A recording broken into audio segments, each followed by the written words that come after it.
Në vendkalimin kufitar në mes Serbisë dhe Hungarisë, Horgosh, policia serbe ka konfiskuar më shumë se 39 kg heroin dhe ka arrestuar 3 shtetas shqiptar në makinën e të cilëve është gjetur kjo sasi droge.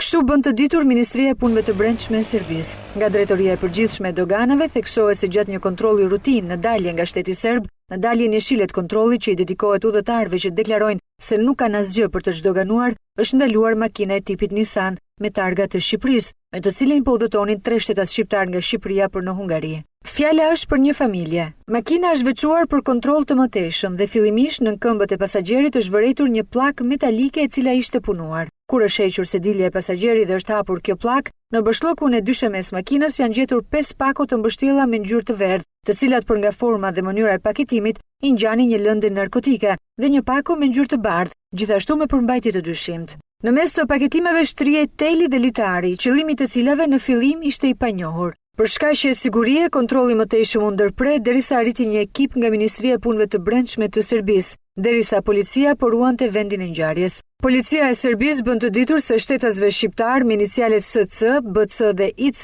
i është përcaktuar masa e ndalimit prej 48 orësh për shkak të dyshimit se kanë trafikuar lëndë narkotike. Vlera e heroinës së sekuestruar me çmimin e tregut llogaritet më shumë se 2 milion euro.